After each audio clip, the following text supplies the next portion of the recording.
So it's finally crossed the threshold. Hey, Dragon. I want to unbox it in my studio, so it needs to be manhandled in one piece down those stairs, which will be unpleasant. So I'm procrastinating. This video is a touchy-feely account of my unpacking experience of this 149-pound, $3,900 soundbar kit box. I will share my musings on presentation, tally injuries my Dragon sustained on its journey here. I will end this video by showing you my Dragon's new home, and giving you a teaser of my very immediate inchoate sound impressions, as I have not yet found the time required to form a mature opinion. Let's dig in. The box is wrapped with an extremely generous quantity of plastic. Have you ever dared to saran wrap something in the kitchen and your wife... Tuck, tuck, folds. 2 tucks and a fold.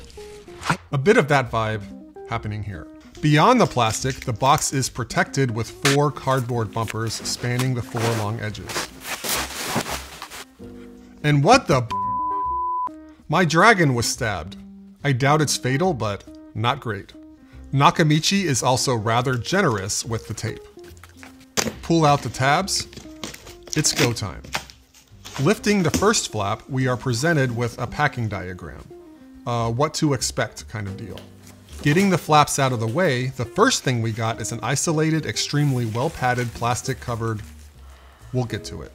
Next, pull out the first layer of packing foam, and well, there it is. Your Dragon's main unit, snug in its blanket with its name on it, along with 2 tucked accessory boxes. I'll give them their proper due once we complete our foraging project. Okay, so I'm not sure how to play this next move gracefully. Just gonna wing it. The main unit is heavy. It better sound good. And what the is going on here? The top right grill is bent in a few places. I'm getting a little cranky at this point. There is no other visible damage, and the grill was bent out, not in, which leads me to suspect the damage is limited to the grill and was sustained before or during assembly. Many more main unit glamour shots in a bit. Okay, let's pull out some more padding and get to the surrounds and base modules.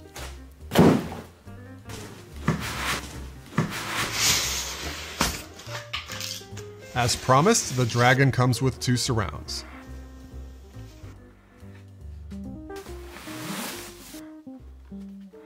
No obvious damage. How refreshing.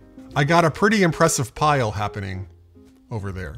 And last, 2 base modules.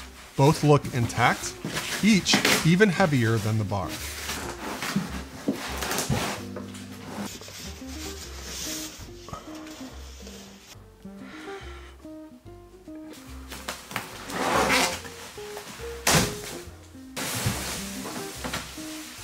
Okay, I emptied the box of all the important stuff. Let's continue with the Nakamichi branded plushy stitched leatherette folder. So we have a better than average owner's manual with big clear diagrams and a mini novel's worth of useful information, including a glossary. Love it. In the other sleeve, you will find a Cliff Notes version of how to get your system up and running, which I'll cover in detail in the next video. As you might expect, both the owner's manual and quick start guide are published on the Nakamichi website if you're not the hoarding type. In the first accessories box, we have the remote control, batteries, an HDMI 2.1 cable, the main unit AC adapter, and its accompanying power cord. The HDMI cable is braided, feels premium, and is branded, which all suggests a bit more care with this accessory than is typical. The remote has as high a quality feel as any soundbar system remote I've ever come across, perhaps the Bose 700 being a worthy competitor. This certainly has big remote energy, with this unapologetic faux brushed metal sheen and a whole mess of big, bold, chunky, crisp action buttons. I love it. Remote batteries are included, which are AAA and Panasonic branded. The power adapter is 90 watts, 20 volts. Nothing interesting here, just a bit of a logistical downer that it's not built in, and you have to deal with the chunk.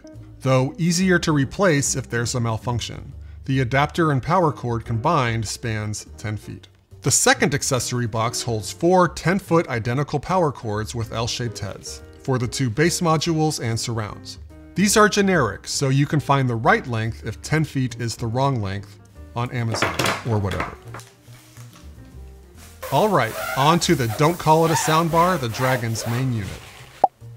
It's an unrelenting brute, standing 4.4 inches high, 7.7 inches deep, and nearly 5 feet wide at 58.1 inches.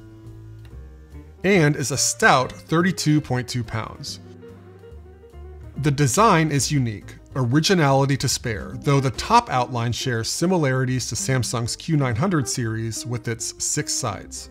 The signature look centers around the 3 striking gold-tinted 1.5-inch air motion transformer or AMT tweeters that coincidentally, or not, have a resemblance to dragon scales.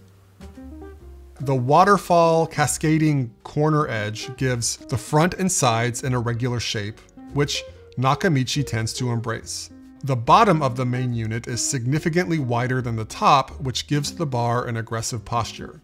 I pick up hints of an alien spacecraft of the less friendly variety. The main unit's display is embedded in the front and sits between the center and right tweeter. Fun fact, it can support multiple lines of text. I think that's an industry first for a soundbar. Correct me if I'm wrong. On the top of the bar, there are 2 aggressively angled irregular 5-sided grills. In the upper center, you have the gold-tinted tactile dragon logo. Gold being a reoccurring theme for sure. Dragons hoard gold, gold is an everlasting material, gold is not particularly humble. The main unit controls got an original solution, an illuminated touchscreen of sorts. Thematically, this is a bit of a zig when tactility and physicality seem to dominate everywhere else. The back is blazed with this Nakamichi Dragon watermark, which looks really cool and definitely belongs in the back. Also, really chunky fence. A lot of interesting stuff is happening on the bottom, most importantly, your ports, which are plentiful, including 3 HDMI inputs in addition to eARC, along with optical and analog inputs and outputs. These doohickeys made me blink. I couldn't make sense of them until my soundbar IQ blipped above 50 and, oh yeah, wire management straps. Most useful when the bar is mounted. The 4 rubber feet are thick. They're tall enough so that significant daylight shines under and mercifully makes this bar grabbable, so you can move it around with less finger smashing. These 4 rubber circles are covering the mounting holes that are designed to fit a particular mount sold by Nakamichi. A word of caution, when moving the main unit, be careful with these, I'd say, irresponsibly sharp corners on the bottom, which provides ample opportunity to cut your hands, or worse, with an unfortunate fumble. Regarding the build quality, yes, the frame is a sturdy unibody, this bar's structure is second to none. But let's narrow in on the stuff you'll see and touch. Well, about half the casing is black plastic. It feels decent, not special. The metal grille, which covers much of the main unit, comes across anemic. I'll say it, a bit cheap, too thin, probably contributing to the current state of my bent grille. Okay, on to the perhaps even stranger surrounds. Nakamichi does tend to take liberties with these. They are very large, up to 9 inches wide, depending on where you measure, and 10.7 inches tall, and heavy at 8.8 pounds, but they seem a little less out there or extraordinary in a world with the A9 and Era 300s. The topology is a slightly elongated pentagon, meaning you have 5 vertical sides plus the top and bottom. Moving along the equator, you have 2 horizontal channels, surround side and surround back, which are adjacent to each other, and connected by an uninterrupted curved grille with one side sporting the dragon and the other Nakamichi logo. On the top half sit the recognizable gold AMT tweeters. Moving around the pentagon, you have 2 blank sides that shares the same plastic casing as the main unit. The top has a wireless status indicator / button and houses the upward firing driver with this very unusual rotating perfect height mechanism. that enables the top driver to be rotated. To be clear, this is a get your off the couch and rotate it yourself kind of scenario. It's not super slick, but it won't break.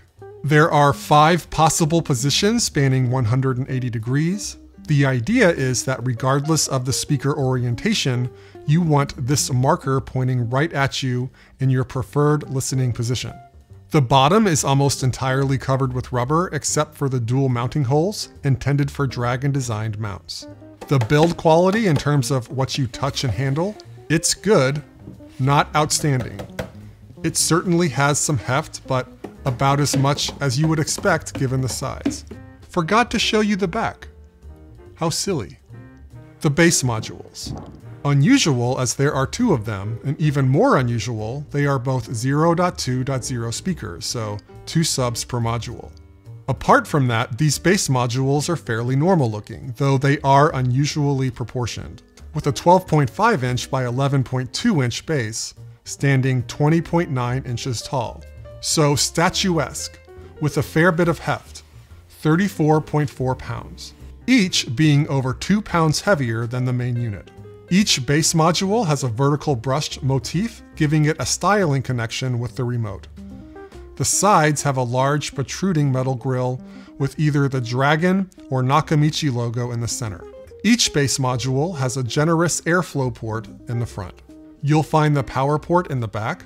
The rear electrical component is given a bit of grit with 14 bubbly screws outlining it. The bottom has 4 oversized circular feet, which lifts the module and makes it look a little like a super cute droid. Okay, I got my system all plugged in, placed, app connected, and the Dragon is roaring.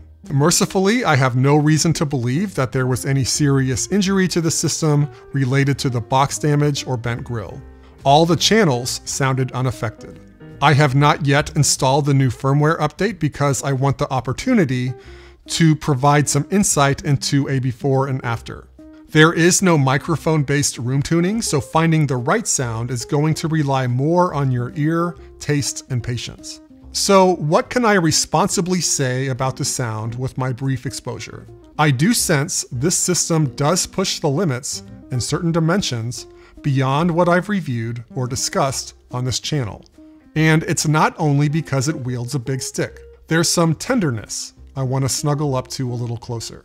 All right, TMI, wrapping this up and on to the official review. If you have some interest in my thoughts on these matters, you are in a perfect position to help me reach my 22,000 subs by 2024 goal.